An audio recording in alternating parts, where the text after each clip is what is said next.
es kommt so anders, als man denkt. Aber es Mhm. gibt so viele Momente, wo zwischendurch echt so cool ist und ich bin einfach so drrrr am Föteln, um echt die Momente irgendwie zu verwünschen. Bei dir ist auch jedes Mal, wir wissen genau, hey, wenn wir mit dir shooten, da kommt einfach nachher so cooles Zeugs dabei raus. Und ich glaube, was fast Ja, noch wichtiger ist, bei dir fühlen wir uns einfach ab dem Shooten selber auch immer mega wohl. Das ist wirklich mega cool. ja, das ist cool. Ich habe auch nicht so also einen konkreten Plan gehabt. Ich bin nicht so gewesen, hey, und ich will einfach selbstständig sein und sondern es ist wie so, ich Mhm. finde es wie auch ein bisschen raus auf dem Weg. Viel passiert auch über Vertrauen und Connection. Wie mit den Leuten reden, ihre Namen erwähnen, das macht Vertrauen, dann fühlen sie sich wohler. Willkommen beim Storyflow Podcast. Dem Podcast zum Schreiben von deiner eigenen Geschichte. Ich bin der Flo und mache mich mit euch auf die Suche nach Menschen, die ihren eigenen Weg gehen und ihre Erlebnisse auch mit anderen teilen. Von den ersten Schritt bis zum Aufbau von lebendigen Communities. Wir schauen hinter die Kulissen von Creators und Personal Brands aus der Schweiz.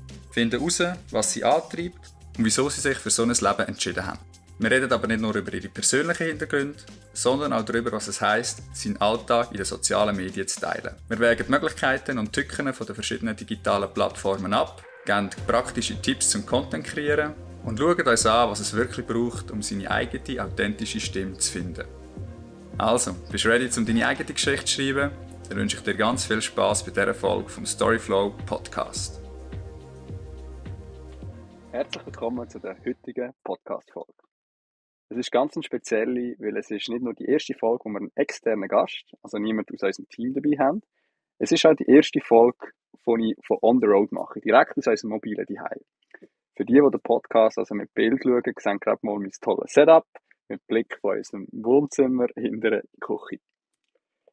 Zum Zeitpunkt dieser Podcastaufnahme sind wir schon seit 3 Wochen unterwegs und befinden uns schon ziemlich weit unten in Südspanien, in einem Vorort von Almeria, wo wir für ein paar Tage unser Basecamp auf einem herzigen kleinen Camping aufgeschlagen haben.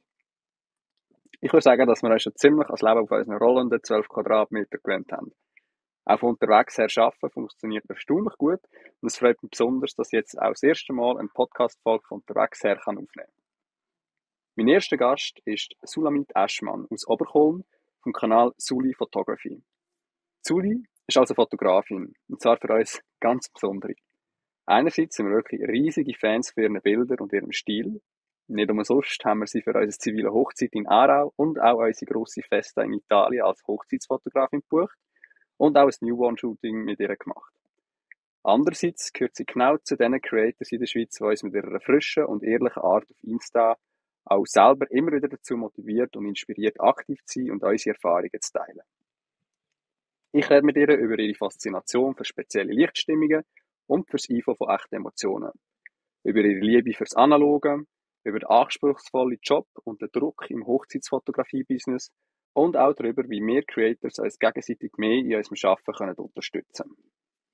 Es lohnt sich also, bis zum Schluss dabei zu bleiben. In dem Sinn, ganz viel Spass beim Hören von dieser Folge. Hallihallo, liebe Suli. Hey, lieber Flo. So, das ist jetzt Take 4, wo wir probieren, unseren Podcast erfolgreich zu starten. Wir haben da noch ein bisschen mit technischen Hürden zu kämpfen. Es ist das erste Mal, wo ich einen Podcast jetzt von unterwegs her mache und wir sind uns nicht ganz sicher, ob es an meinem Internet liegt oder doch bei der Suli daheim in der Schweiz. Dass wir Ja, da wer ein weiß bisschen, das? wer weiß das schon, gell? Aber wir haben als Fotografen, Videografen ja zum Glück irgendwo durch immer auch kreative Lösungen für so Probleme, gell? Und wir haben jetzt da statt mit der App, wo wir eigentlich am Aufnehmen sind, fürs Video noch je eine Kamera aufgestellt, damit wir hoffentlich dann nachher gleich einen Videopodcast daraus machen Genau. Ich ja. hoffe, mein Stativ klappt nicht plötzlich zusammen, weil es irgendwie so ein paar Bücher und irgendwie noch so Stifte hinten dran. Ich garantiere Genau, es für nichts. genau. Also bei Aber mir ja. sieht es genau gleich aus. Ich glaube, wir dann nachher beide noch so ein Behind-the-Scenes-Foto machen von unseren super professionellen Setups. Oder vielleicht lieber nicht, dann bucht uns gerade niemand mehr, gell? Nein. Ja, was du. Solange das Resultat gut ist, gell, ist der Gell. Weg dorthin gleich. Gell. Man sagt, da kann man noch einen guten Fotograf mit einer Potato gute Fotos machen und Ja, come Ja, on. kein...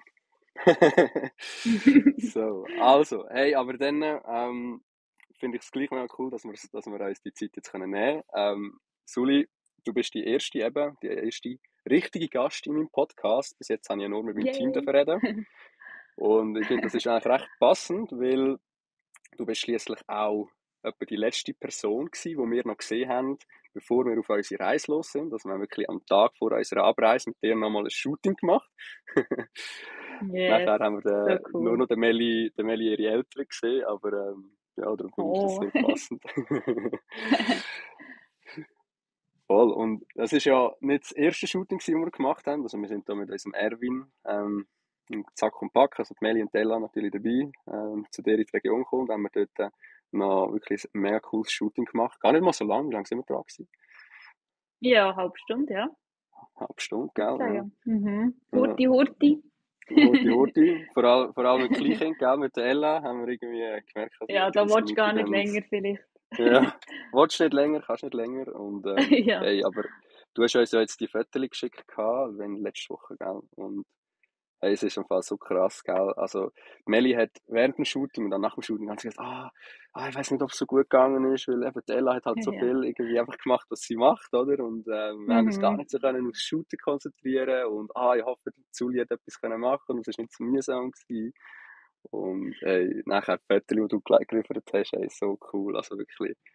Wir sind so Ja, baff gewesen, wenn wir die danke. gesehen haben. Und ja, eins schöner als das andere. Und vor allem, was ich so krass finde, also wir haben jetzt schon ein paar Mal Shootings gehabt. Nicht nur mit dir, sondern natürlich auch noch mit vielen anderen Fotografen haben wir. Und das selber sind wir Mhm. natürlich auch schon als Fotograf unterwegs gewesen. Ich finde es immer so krass, wenn halt wie schon während dem Shooten entstehen bei mir immer so Bilder im Kopf und ich denke, so oder so könnte das vielleicht nachher ausgesehen haben. Und Mhm. du, du hast es irgendwie geschafft, nicht nur wirklich praktisch eigentlich jedes Bild, das ich mir schon vielleicht vorgestellt hätte, das hätte noch cool sein, dass das wirklich dann so ein Bild gibt, sondern noch Sachen, Ja. wo man eigentlich gar nicht gedacht hat, ey, was, das hast du auch noch gefüttert, wo wir noch hingefahren sind, irgendwie mit Ella noch im Sitzli und also wirklich mega cool. Ja. Ja, aber so ist es eigentlich mit Family Shooting, gerade speziell. Dort ist echt alles so, es kommt so anders, als man denkt. Aber es Mm, gibt so viele Momente, wo zwischendurch echt so cool ist und ich bin einfach so am Föteln, um echt die Momente irgendwie zu erwischen. Genau. mm. Aber es ist cool. Hat es euch gefallen und seid ihr happy mit dem Resultat? Ja, ja, ich meine, vielleicht für die, die jetzt eben von dir noch nie etwas gesehen oder gehört haben, Zuli ist für uns nicht nur irgendeine Fotografin. Wir haben jetzt das 4. Mal, glaube ich, geshootet mit dir. Und wir haben dich auch Mhm. gebucht gehabt für unsere zivile Hochzeit, für unsere grosse Hochzeit in Italien und dann auch natürlich noch für das Newborn-Shooting. Und eben, wir sind ja auch, weil wir gerade selber als Fotograf unterwegs sind, wir haben, glaube ich, schon noch ein bisschen höhere Ansprüche an das Ganze als vielleicht, ich sage jetzt mal so, der Otto Normal Bürger. Haben schon Mhm. immer sehr klare Vorstellungen irgendwie ja, wie ein Bild aussieht. Und bei dir ist auch jedes Mal, wir wissen genau, hey, wenn wir mit dir shooten, da kommt einfach nachher so cooles Zeugs dabei raus. Und ich glaube, was fast Ja, noch wichtiger ist, bei dir fühlen wir uns einfach ab dem Shooten selber auch immer mega wohl. Das ist wirklich mega cool. ja, das ist cool. Wow, das ist schön. Das ist mein Ziel. Genau. So, aber da damit, ich glaube, genug Lobeshymnen am Anfang. Es würde uns Ja, jetzt ja, natürlich danke, danke. von dir ein bisschen Wunder nehmen an sich, ein bisschen mehr über deine Arbeit zu erfahren, ein bisschen einzutauchen, in dein Schaffen, in dein kreative Schaffen. Und sehr gerne natürlich auch ein bisschen deinen Werdegang. Von dem weiss ich selber gar noch nicht mehr so viel. Darum bin ich gespannt, was du mir jetzt Ja. gerade zu erzählen hast. Wolltest du uns vielleicht zum Starten mal einen kleinen Einblick geben, einfach an sich, so ein bisschen deine Arbeit, was du machst und vielleicht auch, wie lange dass du das schon machst? Ja, sehr gern. Ja, also, das ist aber noch schwierig, so das so kurz gefasst zu erzählen. Dann ist immer so, was erzählt man jetzt? Was ist wichtig, was ist langweilig? Also, ich glaube, Fotografieren habe ich immer schon cool gefunden. Weil meine Brüder haben fotografiert, so irgendwie so alte Kameras habe ich schon immer cool gefunden. Genau, und dann bin ich wirklich immer mit den Kameras von meinen Brüdern rumgelaufen, habe es echt cool gefunden. Oder so eine alte Filmkamera von meiner Mami irgendwie ein Foto zu machen, das war echt cool gewesen. Genau, aber ich habe einfach so ein bisschen rumgeknipselt. Ich habe mich echt nicht interessiert an der, ja, die Einstellung oder so, einfach mehr so, ja, komm, wir machen doch mal Selftimer-Fotos oder mit irgendwie Freundinnen und so. Genau. Und das haben wir schon mega gerne gemacht, haben wir dann auch eine gute Kamera gekauft. Aber einfach so ab und zu so ein bisschen gefüttert, sagen wir es mal so. Mhm. Und dann bin ich eigentlich, ja, was ist das echt gewesen? Also nach meiner Lehre als Polygrafin, ich habe eine Lehre gemacht als Polygrafin, dort habe ich mich dann echt vermehrt interessieren, und zwar eigentlich aus dem Grund, weil ich andere Hochzeitsfotografen habe gesehen, wie zum Beispiel Phil Wenger, die mich einfach absolut fasziniert haben. Und irgendwie habe ich mir dann mit 19, 20 einfach als Ziel gesetzt, ich will das auch können. Und genau, und dann hat es echt angefangen, dass ich mich mehr habe interessieren, informieren. Ich habe von Freunden Fotos, ganz viele Freunde haben sie herhaben. ähm, genau, ich habe mich kreativ austobt mit Photoshop und Bearbeiten. Also das habe ich sowieso schon lange gemacht. Ähm, genau, ja, und nachher habe ich so ein bisschen nebenbei angefangen zu arbeiten als Fotografin und habe noch geschafft als Grafikerin. Ähm, genau, und so hat es dann wie seinen Lauf genommen und ich habe immer wie mehr Freude bekommen und es hat mich immer wie mehr fasziniert. Genau, und ich habe einfach so die Begeisterung bekommen, für so mein eigenes kleines Business aufzubauen. Und dann eigentlich vor gleich 4 Jahren habe ich dann entschieden, hey, ich will eigentlich nur noch fotografieren. Und genau, habe dann meinen anderen Job gekündigt und bin jetzt Mhm. eigentlich selbstständig seit gleich 4 Jahren. Genau, so ist echt so ein bisschen zusammengefasst meine Geschichte, meine Laufbahn, wie auch immer man dem sagen. Sehr cool. Das heisst, du hast bis vor 4 Jahren auch noch als Polygrafin dann gearbeitet, oder? Genau, ja. Ich habe einfach ein Jahr 80% gearbeitet und dann auf 60 reduziert. Und dann habe ich Fotografie mehr machen als nur 40%. Und ich kann allgemein nicht 100% arbeiten, darum war es dann wie so, ja, entweder oder. Also ich muss wie kündigen, ich kann nicht mehr reduzieren. Und dann Mhm. habe ich mich entschieden, ja komm, ich probiere es doch einfach mal aus. Genau. Also du hast in dem Fall, du bist schon nicht von 0 auf 100, du hast jetzt einfach gekündigt und hast noch gar nichts gehabt, sondern du hast dir das schön nebenbei zuerst mal auch ein bisschen aufbauen gesehen, okay, mal, da gibt es vielleicht Bedarf, da meine Arbeit kommt an und dann bist du dann gesprungen, oder? Also schon nicht gerade direkt einfach so von heute auf morgen.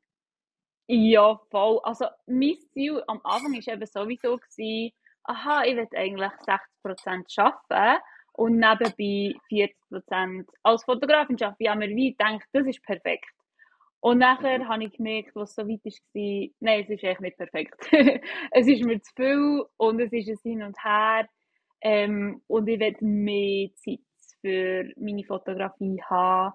Ähm, genau, und ich muss schon auch sagen, ich habe den Sprung, sagen wir mal, in die Selbstständigkeit gewagt, auch weil der Marc, mein Mann, hat auch noch gearbeitet und das war natürlich schon mega Mhm. Entlastung gewesen.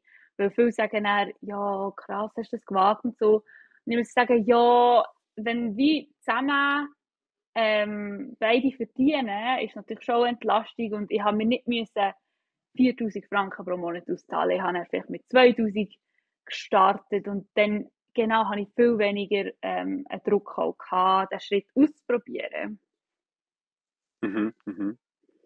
Genau. Ja, das ist ja also ein bisschen, ich glaube, viele, gerade jetzt so im Fotografiebereich, oder das fängt ja eigentlich bei allen eigentlich als Hobby, als Leidenschaft an. Ich glaube, es gibt keinen, wo ihnen sagt, okay, ich mache jetzt Fotograf, weil es dort so viel Geld gibt. Das gibt zwar schon auch Ja. gutes Geld zu verdienen, also je nachdem, auf was du dich spezialisierst. Aber ich glaube, bei Mhm. allen Fotografen entsteht das ja eigentlich aus einer Leidenschaft raus, oder? Auch weil man mega Freude daran hat, aus einem Hobby, oder?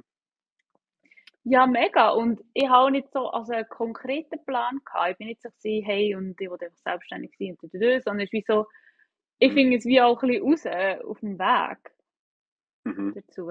Mhm, Mhm. Und du hast jetzt genau. vorher gesagt, eben bei dir in der Familie ist das Fotografieren also doch schon recht präsent gewesen, oder? Also, eben die Brüder, hast du gesagt, haben schon gefotografiert. Mhm. Kameras sind rumgelegen. Dann ist er ja dort, dass er so ein bisschen sozusagen auch fast ein bisschen weit wiegen gelegt wurde in dem Fall. Ja, ich glaube schon. Ich glaube schon. Und ja, als Kind oder Teenager macht man auch ein bisschen das, oder was die anderen machen. Und bei mir waren es halt wie meine Brüder gewesen. Und Mhm. genau, und ich habe glaube auch immer schon Freude gehabt an kreativen Sachen, an schönen Sachen. Ähm, ja, ich glaube, darum hat es mich echt fasziniert, die Kameras und die Fotos und Bilder zu machen und Sachen festzuhalten. Genau. Kannst du sagen, was das ist, was dich daran fasziniert, am Fotografieren? Also, du hast gesagt, das Ästhetische, Sachen festhalten, aber vielleicht noch ein bisschen, also, was ist es Ja. denn, wo dich dazu bringt, du einfach sagst, hey, sobald du die Kamera in die Hand nimmst, fühlt sich so wahrscheinlich jetzt auch nicht wirklich immer also wie Arbeit an, sondern es ist wirklich etwas, was du einfach mega gerne machst. Ja. Ja, ich glaube, grundsätzlich bin ich einfach von Schönheit und Licht unglaublich fasziniert. Oder eben wie schon nur, dass ich mir gesagt habe, wow, die Fotos vom Phil Wenger, das ist mein Ziel, weil es ist einzigartig war, es ist Schönheit und das zieht Mhm. mich mega an. ähm, und auch wie Menschen schön festhalten. Oder ich liebe es, oder Menschen einfach fotogen schön oder ihre schöne Seite darstellen. Und ich habe so viele Leute, die sagen, wir sind ja nicht so fotogen und du musst uns dann helfen. Und ich meine, das verstehe ich zu 100%. Mir geht es ja genau gleich. Und dann wie den Leuten sagen, hey, schau mal, du bist eigentlich mega schön und du siehst es vielleicht nicht so. Oder ich sehe das und will es wie vorhaben. Ich glaube, das fasziniert mich. Und ja, einfach Schönheit, schöne Farben, Licht oder wie auch die Challenge von, wow, das sind mega coole Lensflares, wie hat der Fotograf das herbekommen? Ich will das auch können. So das fasziniert mich auch mega. Und also ich glaube, als Kind war es noch mehr so gewesen, oh, es macht einfach irgendwie Spass, Fotos zu machen. Und jetzt kann ich das so ein bisschen mehr benennen. Ähm, genau, vielleicht als Kind war es vielleicht auch mehr einfach ein kreatives Spielen gewesen, das mich fasziniert hat. Und ja, wie Fotos zu haben, weiß auch nicht, ja. Mhm. Weißt du noch, sind das da, also die ersten Kameras, die du damals mal in der Hand gehabt hast, sind das Digitalkameras gewesen oder noch analoge? Was sind das für Also, Kameras gewesen? ja, das ist eine lustige Frage. Also, die von meinen Brüdern sind sicher digital gewesen. Mhm.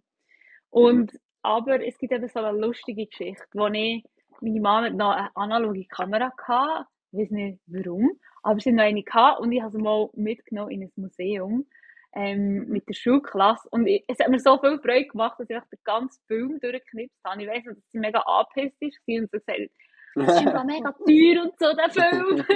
Und nachher wirklich, ich habe noch ein Fotoalbum bei uns daheim, wo die Fotos dann stolz eingeklebt waren und ich habe noch Sachen dazu geschrieben und es sind wirklich so schlechte Fotos, echt von so Dino-Knochen und so.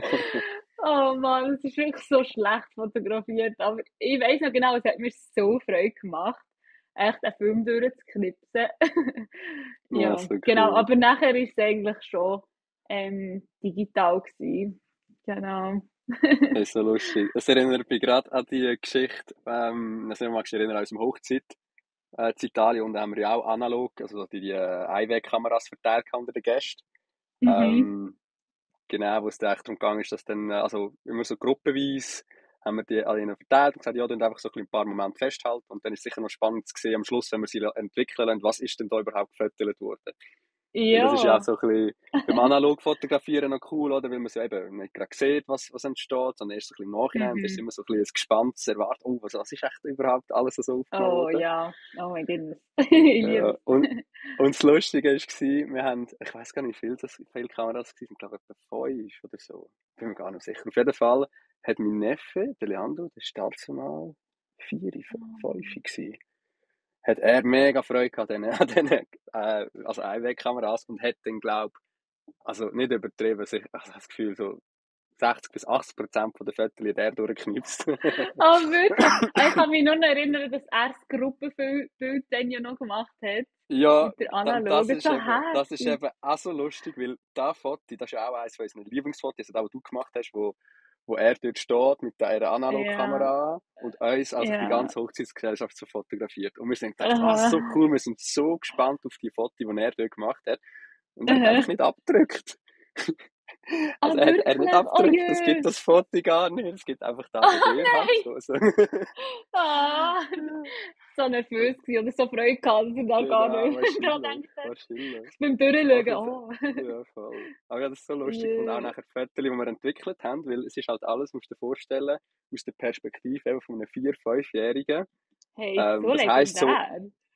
oder was interessiert das Kind, oder, in diesem Alter? Und aber Mhm. auch natürlich wenn wir tun ja auch die meisten fotografieren aus Augenhöhe.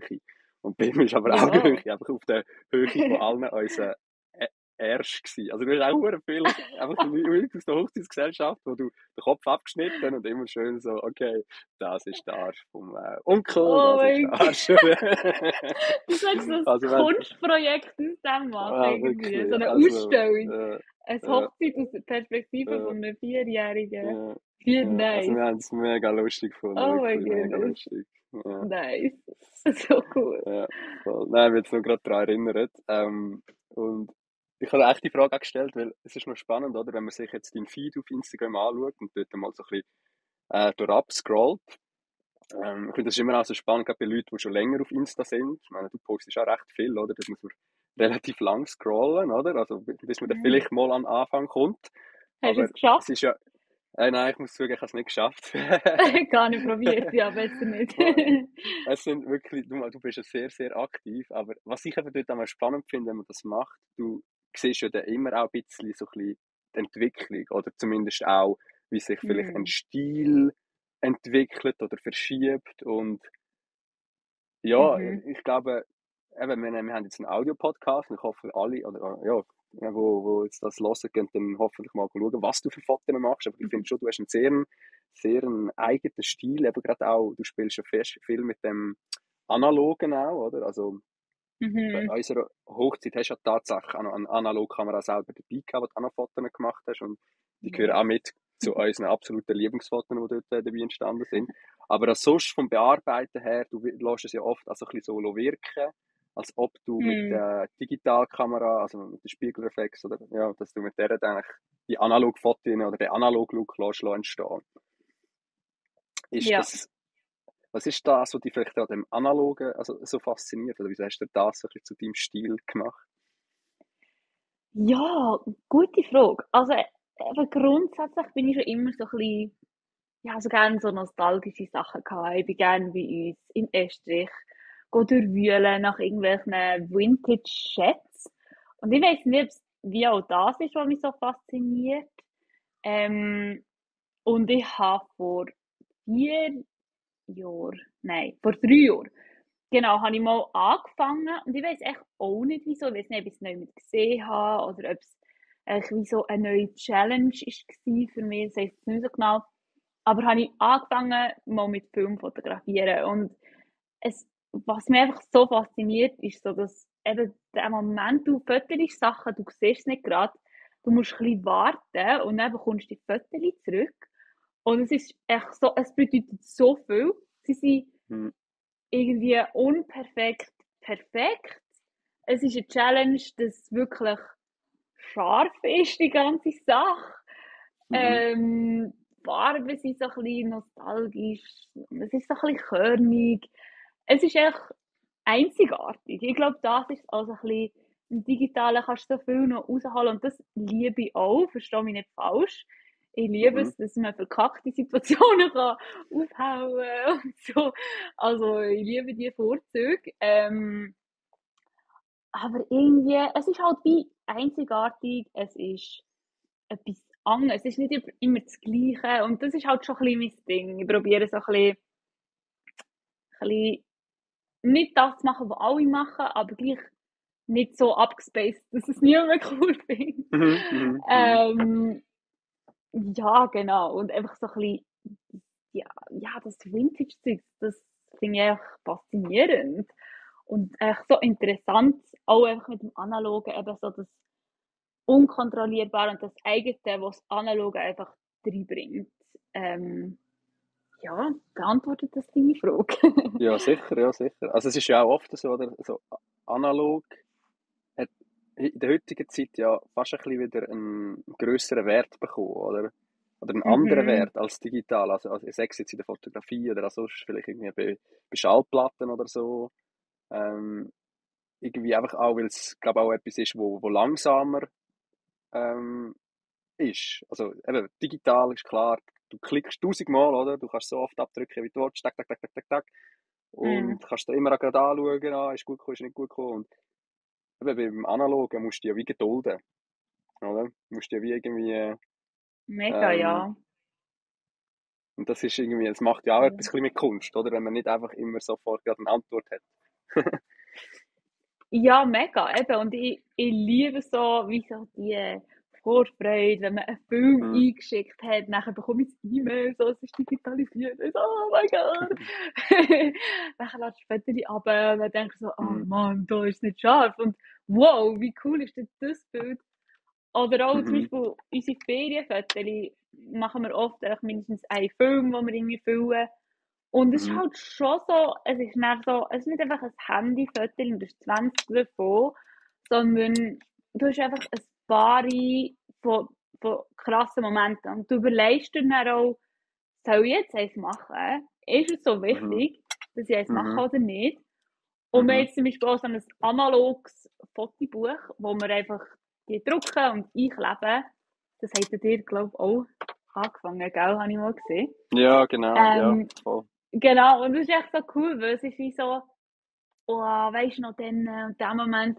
Und irgendwie bei Handyfotos hat man manchmal so einen riesen Ordner und wenn hockt man her und schaut das wirklich so richtig durch, weil man einfach auch Mhm. mega viel hat, was ich auch nicht nur schlecht finde, was ich auch cool finde, die Möglichkeit, aber ja, es ist so ein bisschen back to the roots vielleicht auch, ja, das ganze Thema von verlangsamen, entschleunigen. ähm, ja, was sicher auch nice ist an dem. Gerade wenn man ja so ein bisschen in den Ferien ist oder so, dann ist es ja auch, also dann hat man ja auch meistens, also haben wir ja die Zeit auch, dann hofft man ja auch, dass alles ein bisschen langsamer geht. Du bist ja aber auch Mm, ganz viel halt eigentlich ich sage jetzt mal, zumindest für dich als Fotografin, aber man hofft ja auch für deine Kunden eigentlich in stressigen Zeiten dort, oder? An Hochzeiten, wo mega viel ja. läuft und wo jetzt gerade so ein bisschen das Analoge und ich mir jetzt gerade so überlegt, wo du das so erzählt hast, hey, wenn du überlegst, so Hochzeitsfotografen vor, was sind das, 30 Jahren, 40 Jahren, was auch immer, was noch keine Mhm. Digitalkamera gegeben hat. Klar, das sind wahrscheinlich die Ansprüche auch anders gewesen, aber ich finde es ja jetzt schon mega schwierig, darum, ich glaube, das ist auch der Grund, wieso das Mel und ich nie in die Hochzeitsfotografie rein sind, und ich finde, es ist so viel Druck, oder, dass du genau bei diesen wichtigen Momenten musst parat sein und das Foto haben. Oder? Ja. Also, das ist, finde ich, eine mega Challenge. Und es hat mich jetzt Wunder genommen, wie gehst denn du mit dem Stress dann an diesen Tagen um, die sicher auch sehr intensiv sind? Ja. Hm. Also, ich muss sagen, man gewöhnt sich ja auch ein bisschen dran. Am Anfang ist das so der grösste Stress, so, oh mein Gott, der Moment, wenn die Brut reinkommt, wenn der Kuss ist, das sind ja so ein bisschen Mhm. die Momente, die du echt nicht verpassen willst, oder der Hochzeitstanz und so. Ähm, und am Anfang war es sicher so, gewesen, hey, mega Stress und tausendmal meine Settings gecheckt. Und dann irgendwann ist es auch so, ein bisschen so, okay, ja, ich weiss, ich habe den und den Ablauf, so und so kann ich wie sicher sein, dass es gut kommt. Mir hilft sicher auch, wie zwei Kameras zu haben, dass ich wie flexibel bin. Ja, und echt fokussiert sein, vor allem einfach in diesen stressigen Momenten einfach den Kopf beieinander haben, genug Zeit einplanen. Mhm. Ähm, ja, und sonst, ich meine, es gibt wirklich ein paar stressige Momente und sonst ist es dann auch wieder Entspannung, oder? Also ich finde nicht, Mhm. eine Hochzeit ist so ein Durchstress. Genau, aber dann ist es auch einfach ein bisschen, nachher bist du halt einfach drinnen und es läuft und musst fokussiert bleiben und das Beste daraus machen, auch wenn du vielleicht gerade nicht in dem Moment jetzt die beste Linse drauf hast und dann ist es halt einfach, wie es ist und einfach wie das Beste daraus machen und das wie auch akzeptieren. Ich glaube, ich habe es so ein bisschen gelernt durchs Machen. Mhm. Und ich glaube, das gibt auch einfach Sicherheit, wenn man Sachen macht, wenn man im Nachhinein analysiert, was hätte ich besser können machen. Ja, ich glaube, so ein bisschen Ha- so. Hat schon mal einen Moment gegeben oder irgendwie auch eine Hochzeit, wo es dir wirklich passiert ist, dass irgendetwas Wichtiges nicht drauf gehabt hast? Oder irgendwie, also ich kenne schon Kollegen, so Gefahrgeschichten, oder, dass er irgendwie zu früh formatiert hat bei der einen Kamera und einfach alles Ui. von der einen Kamera weg ist oder so. Und, oder dass er eben irgendwie beim Kuss oder so, dass er irgendwie einmal gefilmt hat, oder? Dass er irgendwie erst nachher gemerkt hat, oh, also der Klassiker, oder du meinst, du bist am Filmen und dann klickst du drauf und merkst, ah, shit, ich bin jetzt am Filmen. Oh mein Goodness, ja. Ja. Hast du so etwas schon mal Ähm, erlebt? ja, also ich habe sicher ein paar peinliche Geschichten. Jetzt glaube ich nichts mega verheerend Schlimmes. Mhm. Also zum Beispiel einmal wollte ich ein Gruppenbild machen in der Kirche und dann hat es vorne so eine kleine Kanzel gehabt, wo ich rauf bin. Und dann habe Mhm. ich gemerkt, Scheiße, es reicht niemals. Es reicht niemals. Und dann habe ich so, hey, sorry, wir müssen die ganze Sache drehen. Ich muss hinten rauf. Dort ist ja auch eine Empore, wo man rauf Mhm. kann. Und dann, hey, alle müssen drehen. Aber Ah, ich meine, ich habe ja. dann schon geschwitzt und peinlich. Aber irgendwie Mhm. musst du einfach lächeln und so tun, als wäre alles normal. Das ist sicher so Mhm. eine peinliche Geschichte. Oder dann habe ich irgendwie noch etwa 5-mal müssen sagen, sorry, ihr müsst noch ein bisschen näher, noch ein bisschen näher. Und dann habe ich mir das weitwinkliges Objektiv gekauft. Oder zum Beispiel einmal hat es einen roten Teppich gehabt. Und der hat einen Teppich, also ein Plastik drüber gehabt, wo die Leute sind Mhm. gekommen. Und dann haben sie den Plastik weggenommen, kurz vor die Brut ist gekommen. Und ich bin Mhm. dann am Rand mit meinen Schuhen drüber gelaufen, weil ich vorne hergehen zum die Brut zu füttern, wenn sie kommt. Und dann schaue ich zurück und dann sieht man einfach so meine Schuheabdrücke über dem roten Teppich. Ah, Und ich so, nein. ach du Scheiße. Aber ja, ich konnte es auch nicht mehr ändern. Und so, lalala. Ja, das kommt mir jetzt so spontan in den Sinn. Und ich meine, mir ist auch mal einiges vorgekommen, dass ich zum Beispiel keine RAWs hatte, aber noch JPEGs von meiner Backup-Karte. Mhm. Aber da, zum Glück ist mir noch nie irgendwie Schlimmeres passiert. Mit irgendwelchen Bildern verloren oder gar nicht. Und es hat sicher Momente gegeben, wo irgendwie jetzt nicht ganz scharf ist, Sachen, aber jetzt nicht irgendwie etwas mega Verheerendes oder ich habe mega ein Feedback bekommen, das mega schlecht war. Mhm. Ja, aber passieren kann es immer. Ja. Ich glaube, das ist auch ein bisschen die Kunst von einem guten Fotograf, Videograf. Ich finde gerade in so Situationen, oder, wir arbeiten mit Menschen, wo Mhm. oft ja sich das auch gar nicht gewohnt sind, dass so eine Kamera rum ist. Und ich Ja. glaube, jeder kennt es, oder? Sobald irgendwie eine Kamera auf einen gerichtet ist, dann verspannt man sich gerade oder ist irgendwie gerade so, oh mein Gott, jetzt eben wird alles peinlicher von mir oder alles, was mir vielleicht nicht gefällt oder Ja. so, wird jetzt eingefangen und ich muss mir jetzt extrem Mühe geben, dass ich eben gut daherkomme. Ähm, Mhm.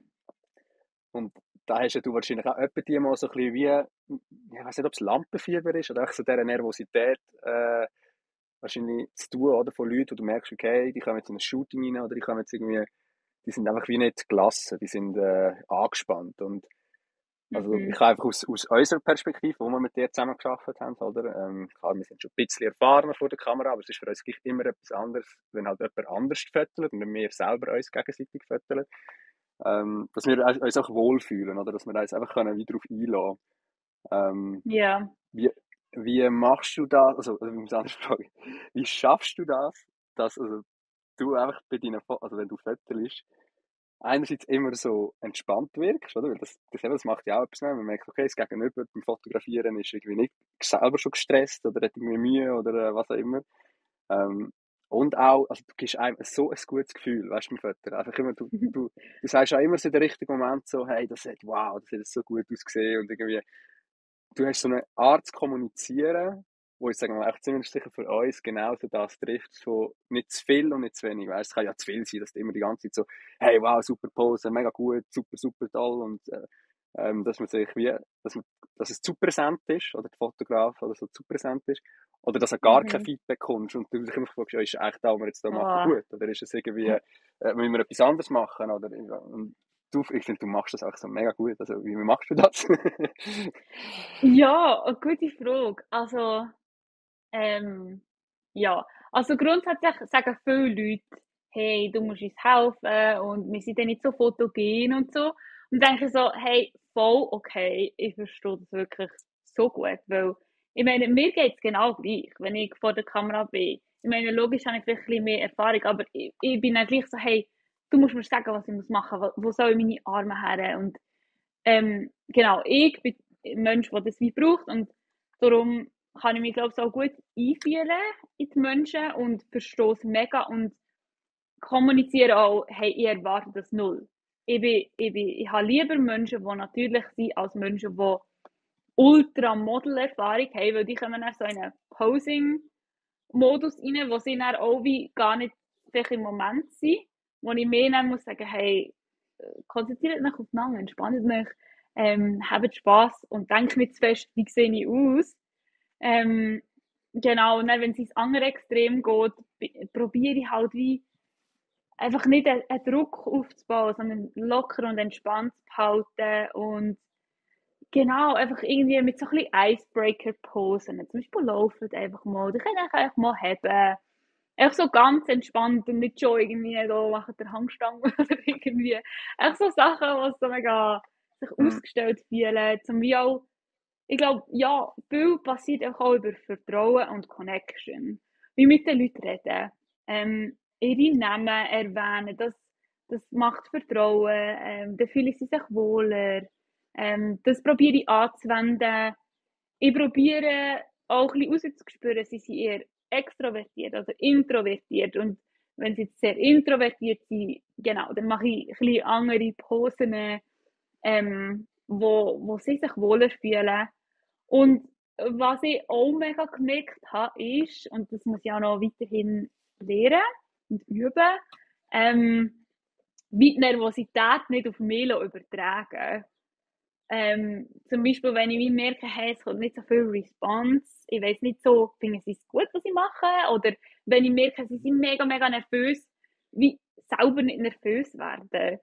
Weil ich spüre das, glaube ich, sehr gut und mache mich auch sehr abhängig davon, ob es harmoniert oder nicht.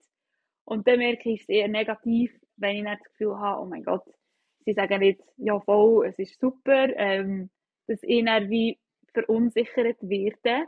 Und dann merke ich, hey, ich muss echt meinen Job machen. Ich muss die Leute ihnen ein Kompliment geben und sie bestätigen und ihnen Sicherheit geben. Und genau, das mache ich mit sehr viel Kompliment. Und das ist lustig, sagst du, mache ich nicht zu viel, weil ich habe das Gefühl, manchmal mache ich schon fast zu viel, weil ich es fast nicht aushalte. Zum Beispiel hat es einen lustigen Moment gegeben, meine Videografen sind wir zusammen unterwegs gewesen, und dann hat er gefilmt, also wir haben Portfoliomaterial gefilmt und ich kann dann nicht können, außer die ganze Zeit sagen, hey super, schön machen wir das, weil er das gerade nicht so gesagt hat, weil er auf die Kamera fokussiert war. Dann ist so, okay, Soli, jetzt kannst du schon mal ruhig sein, aber ich halte das fast nicht aus, weil ich wie so das Gefühl habe, hey, ich wollte euch sagen, ihr macht es super. Ähm, genau, das habe ich mir mega angewöhnt. Habe ich auch gelernt von anderen Fotografen. Ja, genau, ist jetzt einfach mein Ding. Und, oder Mhm. manchmal zum Beispiel zeige ich auch Fotos den Paar. Schau, wie schön. Und ja, dass Mhm. sie wie schon etwas gesehen und wie auch wissen, mal, wir sehen gut aus. Genau, Voll. Also ich finde, das ist so. halt schon echt die grösste Challenge, oder? Ob es jetzt beim Fotografieren ist oder eben auch beim Filmen. Wir haben auch oft so eben einfach halt Laien vor der Kamera und eben ihnen so die Sicherheit geben, dass, dass ihnen jetzt A, einfach mal nichts passiert und Ja, B, schlussendlich das Resultat irgendwie dann schon, also dass sie sich selber dann auch gefallen bei dem, was sie jetzt da machen. ja. Ich finde das wirklich so, finde ich schwierig und finde ich eben auch lustig, wir haben es vorher gehabt, oder? Du hast so ein bisschen davon geredet, oder? Wie du deine Bilder aussehen hast, schlussendlich in der Bildbearbeitung. Und das ist ja auch sicher ein wichtiger Teil von der Fotografie, oder eben gerade dort, wo man vielleicht so ein bisschen den Stil, einfach den Bearbeitungsstil halt sehr fest anführen kommt und wo, glaube ich, auch für viele Laien viel mehr, also viel fassbarer ist, oder da gibt es ja viel so Reels, wo man sieht, vorher, nachher, oder man sieht es einfach gerade, schau, das ist Hm. Bearbeitung, oder, vom Foto, und dann sieht man, was, aus so einem Foto hat man noch so viel rausholen oder so, und Ja. ich, ich habe das Gefühl, viele, die anfangen mit Fotografieren, legen dort auch fast also den grössten Wert drauf, in so ein bisschen Bildbearbeitung, Post-Production, weil man halt schon mit den heutigen Tools mega viel machen kann. Mhm. Aber gerade da, wo du jetzt so ein bisschen erzählt hast, von diesem Moment eigentlich während dem Shooten oder auch vor dem Shooten mit den Leuten, oder? Das ist ja eigentlich so ein bisschen, das hat weniger also viel weniger, eigentlich nichts mit der Kamera zu tun, oder mit der Technik, mit der Mhm. Technologie, sondern mehr mit dem Zwischenmenschlichen. Und Ja. da hat ja eigentlich viel einen grösseren Effekt auch dann aufs finale Resultat, auf die Emotionen, die du vielleicht einfangen willst, auf eben, wo man halt einfach sieht, meine, das Foto kann ja noch so cool bearbeitet sein, wenn nachher die Person auf dem Foto irgendwie einfach einen mega angestrengten Blick hat oder einfach irgendwie, was auch nicht, oder? Mhm. Dann ist zwar vielleicht technisch ein super Foto, schön scharf dort, wo du willst und toll Mhm. bearbeitet, aber die Emotion ist einfach eben vielleicht gestellt oder irgendwie nicht so, wirkt nicht so. Ja. Und ja, darum habe ich es auch sehr cool gefunden, wie du das so ein bisschen ausgeführt hast, oder was du eigentlich alles machst während dem Moment vom Shooten selber, oder? Mhm. Mhm. Ist dir Ja, denn das auch mega. etwas, ist das auch etwas, was dir fast wichtiger ist? Also weißt, oder was ist der Bildbearbeiter sicher auch wichtig, aber weißt du, beim Foto, oder was ist denn eigentlich so Hm. das Wichtigste bei deiner Arbeit vielleicht? Ja, gute Frage. Also, bei der Bildbearbeitung ist mir sicher auch wichtig, dass die Farben schön sind, dass die Hauttöne schön sind. Ich glaube, ich würde schon sagen, dass es so 50-50 ist. Ähm, und gleich eben ist, ich glaube, was einfach auch unglaublich wichtig ist, dass es einfach zwischenmenschlich auch harmoniert. Und darum probiere ich, oh mein Gott, meine Katze ist mich am Terrorisieren, sorry. So dumme Kamera. Oh mein Gott, das bist du leider nicht, Flo, aber vielleicht im Nachhinein. Nachher, Okay, ja. sorry, ich war abgelenkt. Ähm, Kein Problem. Haben wir noch ein sie wird aber, Cameo glaube von ich, einer raus. Katze? Hä? Haben wir noch ein Cameo, oder wie sagt man, einen Gastauftritt für deine Aha, Katze im genau, Podcast? Ist nervige doch auch gut. Katze. Oh. Genau. Genau, aber was ich auch sagen ist, ähm, genau, für mich ist es mega wichtig, dass wie ich und meine Kunden, meine Paar, wirklich auch harmonisieren. Und ich glaube, das macht dann einfach auch gute Bilder, weil wenn es wie so ist, wenn die Leute gar nicht das wollen, was ich anbiete, oder den Stil wollen, dann gehen sie gescheiter zu jemand anderem. Das ist voll okay Mhm. für mich. Wenn es einfach so ist, hey, wir wollen einfach einen Fotograf, der das und das und das und das macht am Hochzeit und mega natürlich bearbeitet, oder irgendwie mega moody oder so, keine Ahnung, dann ist es vielleicht so, hey, schau zuerst, ob wir harmonieren, auch vom Charakter Mhm. her, weil dann entstehen die besten Bilder. Es muss nicht 100% müssen wir gleich sein, aber einfach gut zusammen auskommen, Spass zusammen haben. Und ich glaube, ja, das macht schon die anderen 50% aus von den Bildern und ist mir auch sehr wichtig.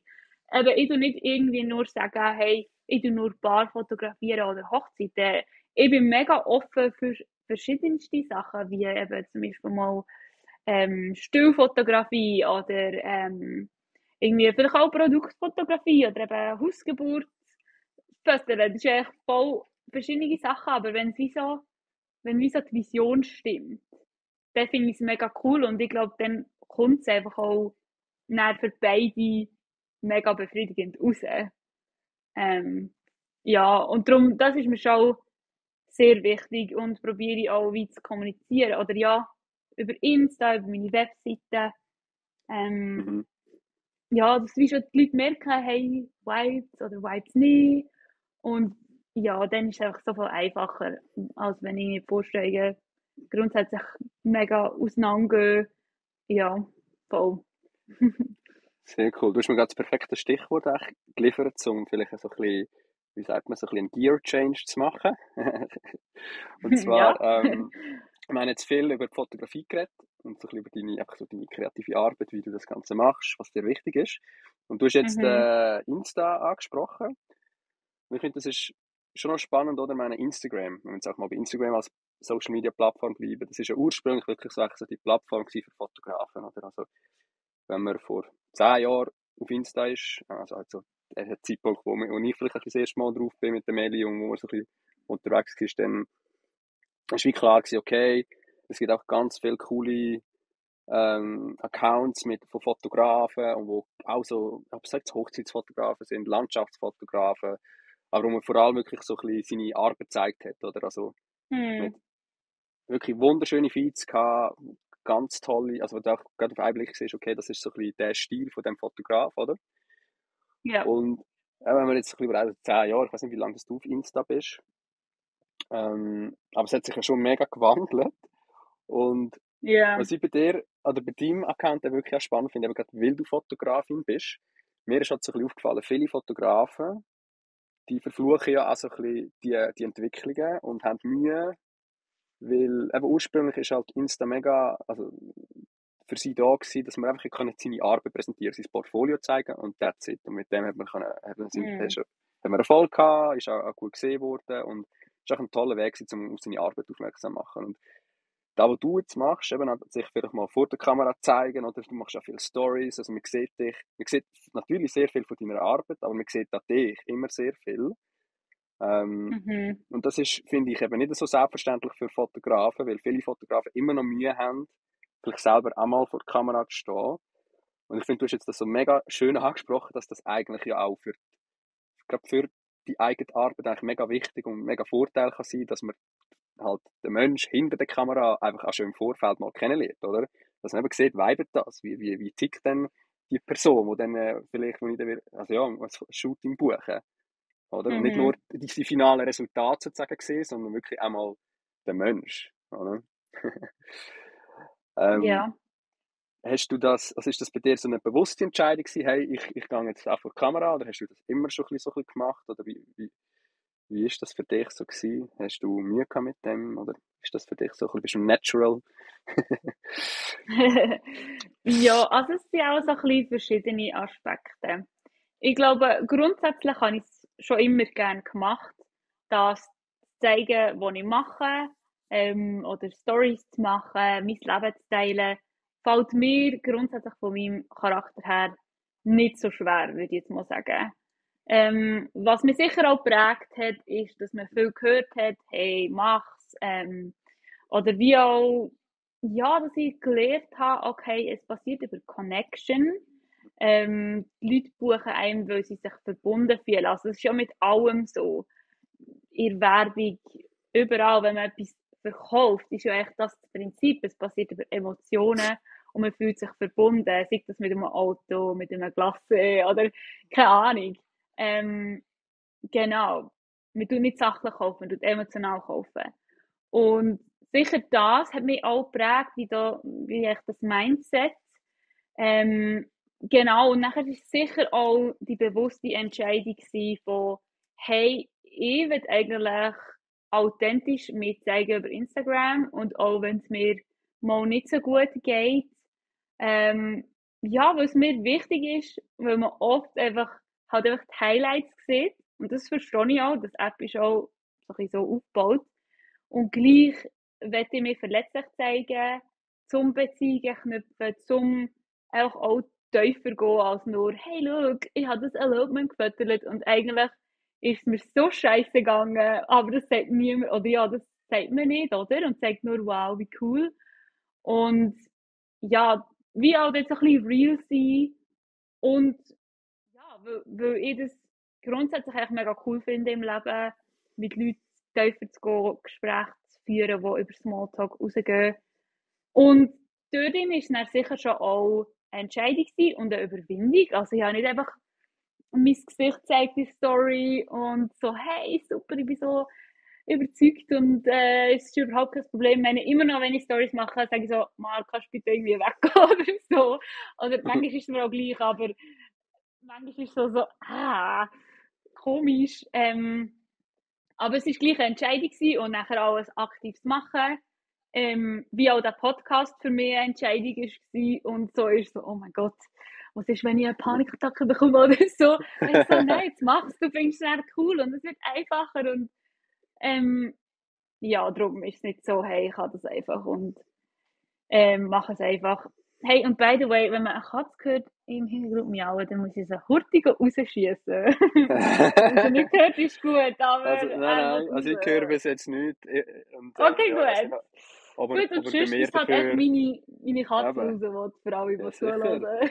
dein Setting. Ich weiss auch nicht, ob man bei mir die Gückeln oder was auch immer gehört. Wir haben auch so Pfauen da auf dem Okay. Platz, die zum Teil mega Ah. rumwägen.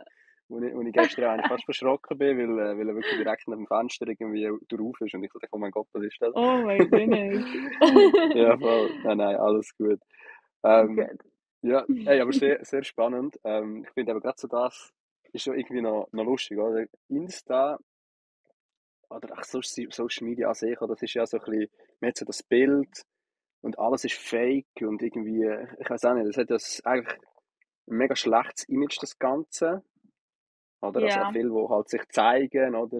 Irgendwie, dass man, ob man jetzt von Influencer redet, oder ob man einfach sagt, das alles selbst darstellen, weil sie sich halt selber darstellen. Ähm, Mhm. und ich finde es dann da eben, man kann genau also eigentlich wie das Umgekehrte machen damit. Oder? Wenn man dann wirklich authentisch ist und sich auch mal verletzlich zeigt. Oder? Vielleicht eben Ja. auch zeigt, okay, ich fühle mich gar nicht so sicher, wie ihr vielleicht meint. Oder ich habe jetzt da die und die Zweifel, auch an meiner Arbeit oder so. Und das Teil, also ich Mhm. merke auch selber, dann kommt fast am meisten zurück. Oder dann ist auch wie so, da findet eine ganz andere eben eine Connection statt, so wie es du jetzt ja gerade gesagt hast. Oder? Dann ist es eben nicht nur einfach, hey, schau mal, Ja. wer ich bin und wie cool ich bin und was ich alles kann. Mhm. Sondern es ist eben so, dass, hey, schau, ja, ich mache etwas und ich habe vielleicht auch mit etwas Erfolg, aber irgendwie, das ist auch nur die eine Seite von der Medaillen und irgendwie neben dem Ganzen, wo man vielleicht oft einfach auch sieht, den Highlights eben auf Insta gibt es auch vielleicht Momente, wo es nicht so gut läuft oder wo man irgendwie Zweifel hat an sich selber. Mhm. Ich habe es zum Beispiel auch spannend gefunden, du hast vor kurzem ein Reel hochgeladen, ja, wo man dich auch einfach in die Kamera sieht reden und wo du ein ganz spannendes Thema diesbezüglich angesprochen hast, wo es darum geht, dass gerade wir Creators uns oft an sehr unkontrollierbare Ziele setzen. Also Mhm. beispielsweise wie viele Views, Likes oder auch Anfragen man für seine Arbeit bekommt. Und das dann halt eben auch sehr frustrierend kann sein, wenn die gewünschten Ziele eben vielleicht ausbleiben oder tiefer ausfallen, als man das irgendwie gemacht hat. Und ich habe das auch, ist so ein perfektes Beispiel, oder, für, das sticht dann auch gerade so ein bisschen raus aus dieser Menge von sonstigem Content, oder, wenn man einfach mal jemand wie du jetzt steht und sagt, hey, look, ich habe übrigens mit etwas mega Mühe und ich merke, ich muss da irgendwie etwas anderes machen. Wie geht es euch dabei? Mhm. Ja, mega. Voll. Und ich finde es auch mega spannend, wie so eine Diskussion entstehen. Also wie so das Miteinander. Eben so, hey, und was denkst du darüber? Dass es dann auch wie ein bisschen soziale Medien sind und nicht einfach nur, hey, ich will den Influencer, dass du mich buchst und es geht mir echt nur um Mhm. mich. Und also ich muss immer Mhm. noch an dem arbeiten, oder? Es ist für mich auch eine Herausforderung und eine Versuchung, einfach nur zu zeigen, schau, wie cool das ist. Ähm, ja, voll. Gerade wenn wir, Genau. Ich ui, meine, sorry, sag nochmal. sorry, jetzt habe ich gerade es Durcheinander gemacht mit dem Mic stumm schalten, weil ich gemeint, es kommt gerade eine Hustenattacke, aber ist gut. Oh nein. Also ich glaube, gerade nochmal können. Vielleicht, um nochmal auf den Inhalt von dem Reel zurückzukommen. Du hast eben erwähnt, so unkontrollierbare Ziele. Was sind denn für dich jetzt kontrollierbare Ziele? Oder wo du kannst sagen, hey, dort kannst du selber dir Ziel setzen und nachher auch wirklich kannst erreichen, oder dann nachher ein gutes Gefühl dabei entsteht und eben nicht irgendwie, nein, jetzt, weiß auch nicht, habe ich gleich wieder nicht die Anzahl Reach oder was auch immer erreicht. Ja, gute Frage. Also ich glaube, ein gutes Beispiel ist, wenn ich wie würde sagen, hey, und ich habe nur 2000 Followers, ich will 10.000 haben, weil alle guten Fotografen haben 10.000 und dann arbeite ich dran und erreiche es nicht und es macht mich unglücklich. Ähm, ja, wie umzudenken und wie zu denken, hey, nein, ich habe 2000 Followers und das ist crazy und ich will mit in einer Community leben und wie dort treu sein, das, was ich wie habe. Und zum Beispiel dann eben in dem Beispiel wie sagen, okay, das, was ich machen kann, ist einmal in der Woche ein Post. Und dann auch nicht unrealistisch dort in dem Sinne sein. Ja, mit meinen Möglichkeiten, wie das ist möglich und das mache ich. Und wie darauf fokussieren, hey, ich habe das erreicht und das ist gut. Ähm, und dann auch nicht zu schauen, oh, jetzt habe ich das wieder nicht geschafft und so viele Views, sondern nein, hey, schau, das habe ich und das ist gut. Und ich habe so viele Views und ich bin stolz auf das und das ist okay. Und wie auch in dem Sinne genügsam sein, wo man hat. Das heisst nicht, dass man nicht analysieren kann und sich verbessern. Das finde ich mega wichtig. Ja, aber ja, wie Sachen, die man wie selber kann kontrollieren und in der Hand hat. Wie eben zum Beispiel, wie oft will ich pausen diese Woche, was ist realistisch und was ist nicht realistisch. Ja, genau. Also wir eigentlich das Ziel dort ansetzen beim eigenen Input sozusagen, den man gibt in etwas und nicht unbedingt bei dem, was dabei rauskommt, oder? Ja, einfach so ein bisschen das, was man kann kontrollieren, genau. Weil ich kann halt nicht kontrollieren, ob Leute mir folgen, aber ich kann kontrollieren, ob ich ein oder zweimal poste in der Woche und ich kann kontrollieren, ob ich mehr poste, als dass ich konsumiere zum Beispiel. Oder auch mein ganzes Mindset über das habe ich wie in der Hand, oder? Ja. Mhm. Voll. Und du hast Community angesprochen vorher, oder? Also eben, du hast gesagt, mit deinen 2000 Follower, 2, 3, so Ja, etwas. also ich habe 2200 irgend sowas. Mhm. Ja, man hat immer so die Zahlen im Kopf von diesen 10.000. Ich weiß auch noch, Ja. Meli und ich haben uns natürlich auch irgendwann mal in dieser Zeit ja, so Ziel gesetzt, ja, wir wollen irgendwie 10.000 Follower haben, und, also ich kann nicht, ja, auch bis Ende Jahr und was auch immer, und ich weiß jetzt nicht, wie viele Jahre das schon her ist, aber wir sind das Gefühl, das ist schon seit irgendwie 2 Jahren einfach auf unseren so genau so 8.000 oder 9.000 und Mhm. ich weiß nicht, ob wir sie noch jemals irgendwie werden erreichen, die 10.000, aber es ist auch gar kein Ziel mehr. Das war mal ein Ziel gewesen, oder? Ich weiss noch, wirklich haben wir gesagt, hey, Mhm. 10.000. Und jetzt Mhm. spielt es echt keine Rolle mehr. Ist wie gar nicht mehr wichtig. Weil es eben auch wichtiger ist, so die Community, die wir ja schon haben, oder?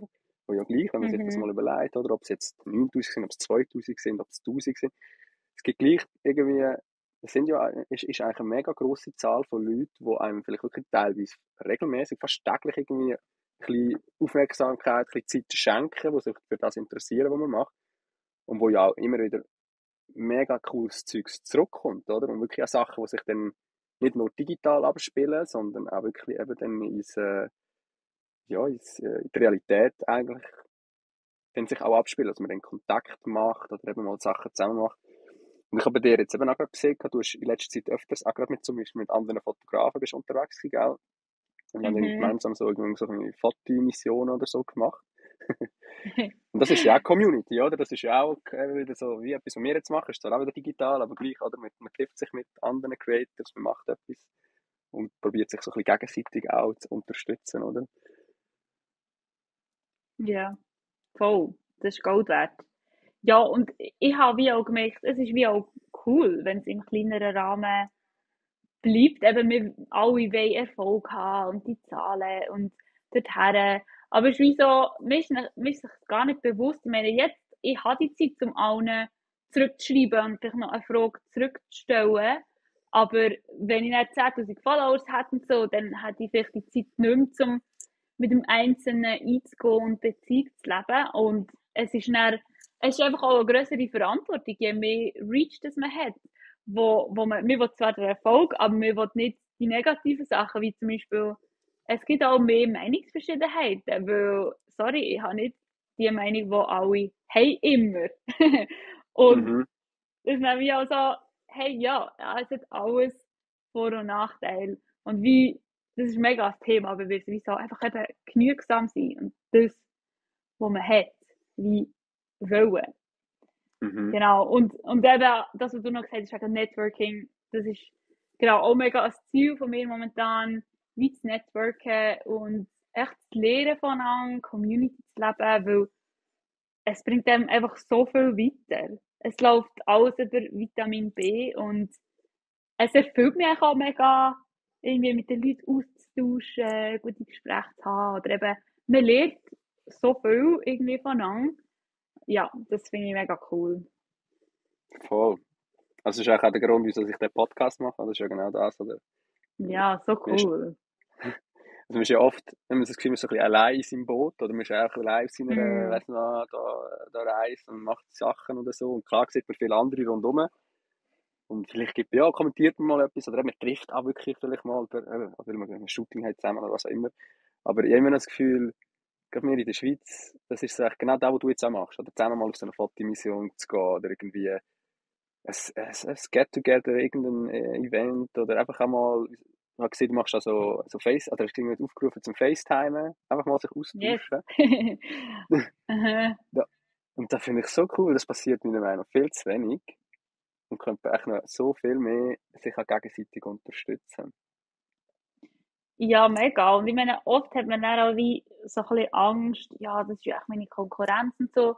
Aber stell dir vor, du bist Best Friend mit deiner grössten Konkurrenz und die geben dann Aufträge oder ja, das ist so cool, wie das Mindset ändern von dem Angst-Mindset so, hey, und es hat für alle genug. Es hat für alle genug.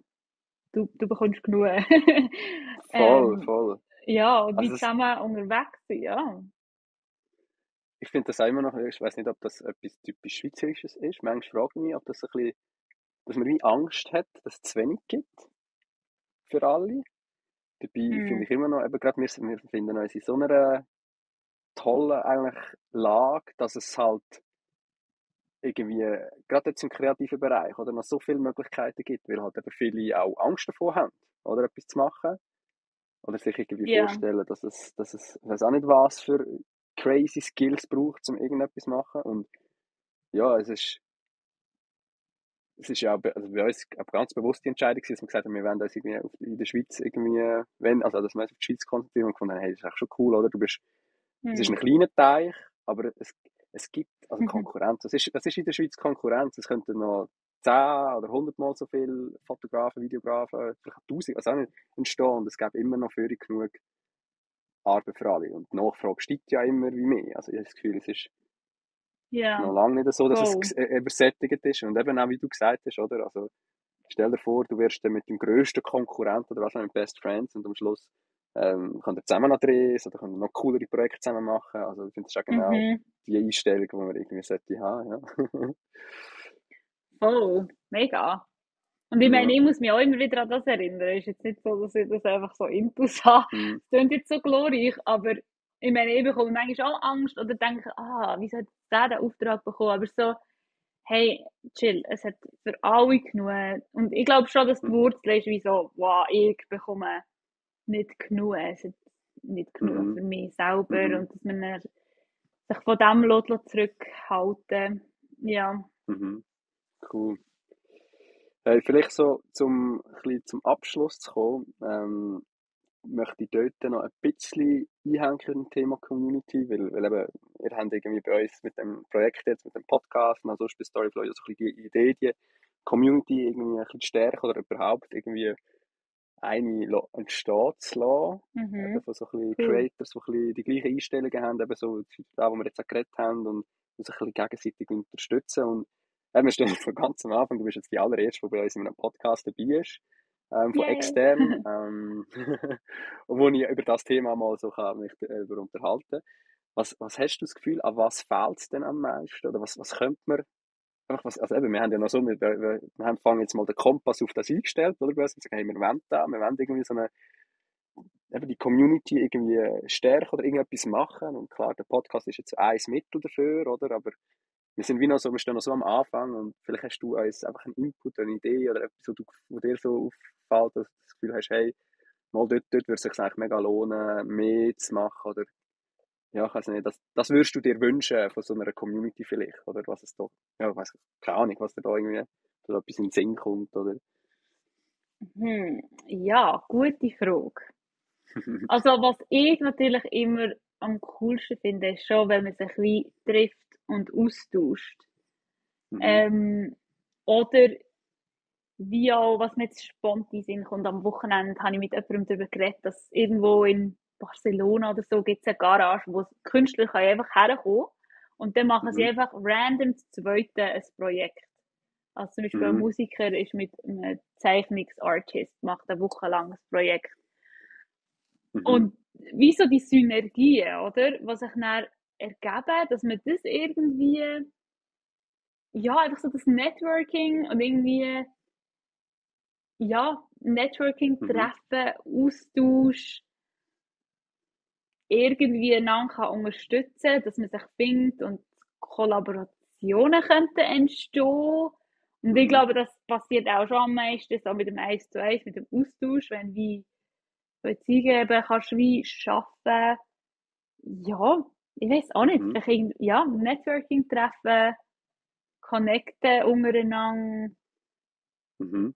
Aber das ist jetzt nicht so konkrete Idee. Das ist Mhm. einfach so Nein, das ist auch am nicht, sondern mir ist das Gefühl, also, das ist schon ein bisschen da auch, also, eben, ich habe das Gefühl, man redet zwar über über das Social Media Zeugs, Creators und das Digitale, aber für mich oder für uns muss es irgendwo immer einen Effekt in der realen Welt haben. Es geht uns eigentlich immer darum, was hat denn das, also zu was führt das im Realen, nicht nur digital, oder? Mhm. Weil es Mhm. ist wie das eine und das andere, finde ich, ist wie sinnlos oder hat einfach, ja, bringt irgendwie auch nichts. Oder du bist eigentlich digital mega erfolgreich und weiss nicht was, aber es bringt dir im realen Leben keine richtige Connection. Dann bist du irgendwie gleich allein. Und Ja. darum studiere ich schon auch an dem über, oder? Ich eben, wir sind jetzt am Anfang, jetzt gibt es mal einen Podcast, vielleicht gibt es dann mal eben so digitale Austausch, dass man sich eben, wie du jetzt so mit dem FaceTime einfach mal mit ein paar so Mhm. Gleichgesinnten irgendwie regelmäßig mal wird treffen oder irgendetwas macht. Und dann aber auch unbedingt, also das ist einfach noch natürlich so ein bisschen langfristige Träumerei oder was auch immer. Ich denke, hey, es wäre so cool oder so, vielleicht einen Eventreihe zu haben, ein Treffen oder vielleicht auch mal sagen, hey, man geht irgendwie mal ein Wochenende irgendwie nehmen in der Schweiz, Berghütte, was auch immer, macht eine Art Oh, yes. Retreat, aber so ein creative Oh, Ding. Also, ich liebe so Ideen. Ah, ja, ja. Ja, voll. ja, Weil es ist nein. ja, also, ja. Ich habe eben am Anfang von unserer Zeit, so als Instagram, sage ich jetzt, oder? Also wirklich ganz am Anfang, hat es noch so Sachen eben gegeben. Also irgendwie sind dort mehr so Events, Hm. also ich weiß nicht, ob es immer noch Sachen gibt und wir einfach an uns vorbeigehen, aber wir haben dazu mal, also jetzt das ein oder andere so Projekt gegeben, schon immer so auch so Kooperationen mit Brands gewesen, aber wir haben dort mal so eine, von der SBB aus, Train Around Switzerland, hat das geheißen. Und dort haben sie einfach, ja, was sind wir gewesen? Irgendwie 10 Creators oder so aus der ganzen Schweiz, die dann irgendwie 3 Tage durch die ganze Schweiz unterwegs sind mit dem Zug. Und sind dort alles einfach auch so Fotografen gewesen. Also, ja. Nice. Und dann ist man dort irgendwie, was sind wir, in Zürich gestartet, dann auf Luzern, über den See mit dem Schiff, dann nehmen wir zu rauf, dann mit der RHB hinterher, also noch über irgendwie das Tessin runter. Und das war so ein krasser Vibe gewesen dort, Ja, das dass wir glaube dann ich, es das, verbindet ja ja, auch mega, oder? Du ja, erlebst wie etwas zusammen. voll. So, hast eine Geschichte. Ja. Mega. Und es ist auch so, ich weiß nicht, ob du das auch hast, wenn du mit, sag jetzt mal, mit Freunden unterwegs bist, die sonst vielleicht nicht so viel am Hut haben mit Fotos oder sonst irgendwie eine Story machen oder was auch immer. Dann immer so, dann tust du dich ja mega begrenzen oder denkst so, ja, ich will jetzt das Erlebnis, aber es geht jetzt, ich will ja auch erleben und es geht mir nicht nur darum, irgendwie jetzt Content zu produzieren. Und wenn du Mhm. dann aber mal mit allen Leuten unterwegs bist, wo alle eigentlich voll für da brennen, das ist so krass, oder? Was tut sich so für eine Dynamik entwickelt. Also wir haben dort, also hey, vom Morgen bis am Abend und es ist einfach so ein mega krasser, cooler Spirit gewesen und da hat man gegenseitig plötzlich irgendwie eben mal probiert zu fotografieren wie diese oder was, es ist so cool gewesen und ich fände es mega geil, wenn wir irgendwie wieder so Sachen haben dort, ja, halt auf die Beine stellen, ich weiß nicht, ob es Möglichkeit gibt, aber ja, auf jeden Mhm. Fall cool. So. Wenn ich da höre, du Ja, wärst so auf jeden Zeug. Fall dabei, würdest mitkommen, wenn wir da mal eine Ja, Storyflow Edition fix. von, was haben wir, Around Switzerland machen, nein. Ja, weißt du, wie cool. Schon nice. Das ist echt, es So verbindet cool. euch mega so Ja, Geschichten. ja, so gut. Ja, hey, mega cool. Also, ich glaube, wir sehen uns wahrscheinlich auch sonst hoffentlich dann wieder mal. Ich weiß nicht, ob wir dann sowieso wieder ein Shooting machen, sobald wir retour sind, gell? So ein bisschen zum Sehen, okay. Genau. Wie, wie, So, wie findet die versieft kommen wir Unterschiede. zurück? Ja, genau, so voll Hippies und so. So ein Riesenbart Genau. und Dreadlocks. Ja, genau. Ja, wirklich. Ah, Bei der Ella haben wir schauen, dass sie kommt aber fast so wie Rastas über mit ihren Haaren. Sie hat ja, irgendwie mit gleiche ihren Löckchen, so, gell? ja, Oh. ja, dass sie dann nicht als Rastafari zurückkommt. Ja. Ah. Ja. Ja. Nein, hey, aber mega, mega cool. Es hat mir mega Spass gemacht, trotz unseren technischen Hürden da, die wir gleich noch hatten. Und, Ja, wir haben es ähm, geschafft, wir haben es geschafft. genau, die Katze, die noch wollte dabei sein. Und ja, du hast ja gar nicht gemerkt, dank Genau. dem, dass wir unser Video jetzt ausgeschaltet haben, mir hat die Kamera noch zweimal den Geist aufgegeben, weil sie überhitzt hat da. Da habe ich dann da auch noch ein bisschen. Ja, ja. Aber das ist Nett. wieder, genau, das ist wieder, was du gesagt hast, oder einfach nichts anmerken lassen, cool bleiben. Genau. Einfach lächeln und winken. Genau, ja, genau. Lalala. Ja. Nein, ich danke dir viel, viel mal fürs Mitmachen. Und Hey, natürlich merci auch, dir vielmals für ja, die Einladung. ja, Habe ich mega gerne sehr, gespürt, hat sehr mir mega gerne. Spass gemacht. Mir auch, Nicht mir einmal eine auch. Panikattacke bekommen.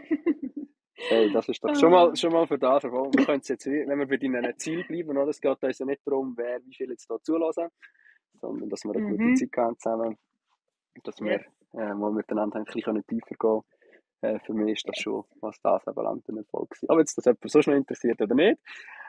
Aber ja, falls ihr bis am Schluss zugelassen habt, also für alle die noch dabei sind, mega, mega cool. Geht unbedingt bei der Sully auch mal vorbeischauen auf ihren Kanal. Du hast ja jetzt, glaube ich, gerade auch deine Webseite noch einen Relaunch gemacht, oder? Auch ein Redesign oder Yes, etwas. genau. Ist gerade frisch. Genau.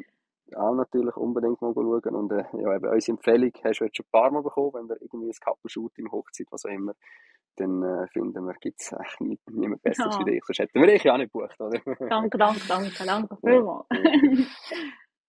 Super. Also dann, hey Suli, dann wünsche ich dir noch einen ganz schönen Tag und wir hören Hey, uns. ihr auch, Flo. Genießt eure Reise weiterhin. So cool macht ihr das. Machen Ich feiere es. wir. Machen wir.